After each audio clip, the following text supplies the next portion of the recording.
KBS 일요진단 라이브에 출연한 신원식 국방부 장관은 이르면 일주일 안에 늦어도 이달 말 이전에 북한이 정찰 위성을 발사할 것으로 내다봤습니다. 제가 봐서 일주일 내지는 하여튼 늦어도 11월 30일 저희가 밴덴버그에서 한국도 최초의 군사정찰 위성을 스페이스 X의 팔콘 9으로 해서 올립니다. 그 전에 발사할 수 있지 않을까. 신 장관은 위성에 폭탄을 넣으면 장거리 탄도미사일이 되기 때문에 이는 유엔 안보리 결의 위반이고 북한 기술에 진전을 보이는 것이라고 했습니다.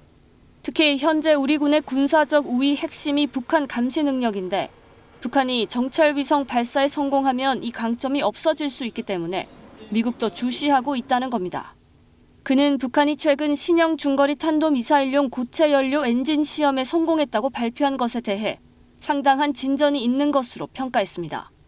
정부 고위 관계자가 다양한 정보 자산을 통해 분석한 결과 북한이 며칠 내로 정찰 위성을 발사할 것으로 보이는 임박 징후가 식별된 것으로 파악됐습니다. 신 장관은 북한이 위성을 발사하면 9.19 군사합의 효력 정지를 빠르게 논의하겠다고 밝혔습니다. 외교안보 부처가 조율을 좀 해야 되고요. 그다음에 이제 이어서 국무회의 의결을 거쳐서 공포를 해야 되거든요. 빠르게 논의를 진행해야 될 것으로 봅니다. 해당 사안은 국회의 동의를 받거나 북한에 통보할 필요가 없다고 설명했습니다. 신 장관은 또 9.19 군사합의 이후 포 덮개 개방 등 북한의 위반 사례가 3,600여 건에 이른다고 말했습니다. 9.19 합의에 대해 북한만 이롭게 하는 합의라고 평가하며 북한을 강도로 비유하면서 강도 높게 비판했습니다. KBS 뉴스 황정호입니다. 지난달 중순 미 백악관이 북한 나진항 위성사진을 공개하며 재점화된 러북간 무기거래 의혹. 당시 백악관은 컨테이너 1000여 개가, 이후 이달 초 우리 군 당국은 2000여 개가 러시아로 넘어갔다고 밝혔지만 신원식 장관은 그보다 많은 3000개를 언급했습니다. 우리가 파악하고 있는 북한과 러시아 간의 불법 무기 거래 현황이라든지 뭐 이런 거 좀 있나요? 김정은이가 방문하면서 급격히 늘어났습니다. 대개 한 3,000개 정도 컨테이너가 러시아로 간 것으로 파악을 했고요. 총탄, 포탄, 그다음에 각종 대공 미사일, 대전차 미사일, 탄도 미사일까지. 신 장관은 북한이 그 대가로 우주발사체 등 군사기술 또는 겨울나기를 위한 연료, 식량 등을 상당량 지원받을 수 있다고 분석했습니다. 특히 첨단 군사기술 이전 가능성에 대해 한미 당국이 분석 중이며 대비책을 마련하고 있다고 밝혔습니다. 앞서 한국국방연구원이 한국 최초의 초음속 전투기 KF-21의 첫 생산 물량을 기존 계획의 절반인 20대로 줄이도록 제한한 데 대해선 설득 과정이 있다고 말했습니다.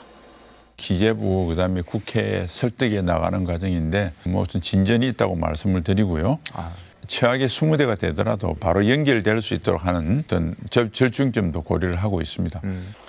지난 7월 해병대 최상병 순직 사건과 관련해 외압이 있었다는 논란에 대해서는 이미 관련 수사가 진행 중이고 사법 절차에 들어간 만큼 정치권이 이를 논란으로 삼는 것이 오히려 외압이란 입장을 밝혔습니다. 이 밖에 현재 평일 기준 10,000원에 불과한 군 초급 간부 당직 수당은 국회 논의를 거쳐 일반 공무원이 받는 3만 원 수준까지 인상하는 것을 목표로 하겠다고 밝혔습니다. KBS 뉴스 양민철입니다. 북한은 지난 7월 중순부터 북중 간 화물 열차 운행을 하루 한 차례에서 2차례로 늘렸습니다. 기존 오전 7시 40분 단둥발 신의주행 화물 열차에 더해 오후 1시에도 화물 열차를 더 투입했습니다. 북중 간 화물 열차는 보통 9량 안팎의 북한 열차 화물칸을 달고 운행해 왔습니다. 그런데 정편 운행 석 달 만인 지난달 하순 갑자기 오후 화물 열차 운행이 중단된 것으로 확인됐습니다.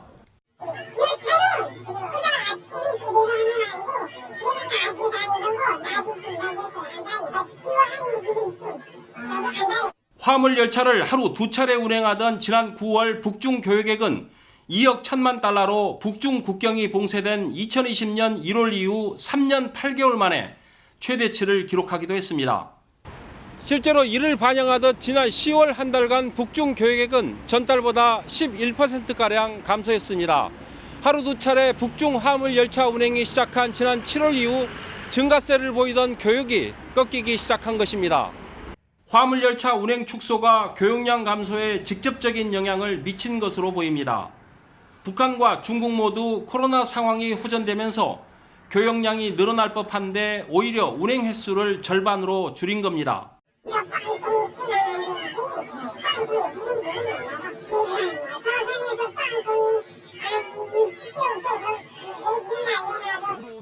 이런 가운데 지난 9월 김정은 위원장 방러 이후 북러 접경 지역에선 의심스러운 화물열차 운행이 잇따라 포착되고 있습니다. 북한이 러시아와의 무기 거래를 늘리기 위해 중국을 오가던 화물열차 운행을 줄인 게 아니냐는 관측도 제기되고 있습니다. 선양에서 KBS 뉴스 오세규입니다.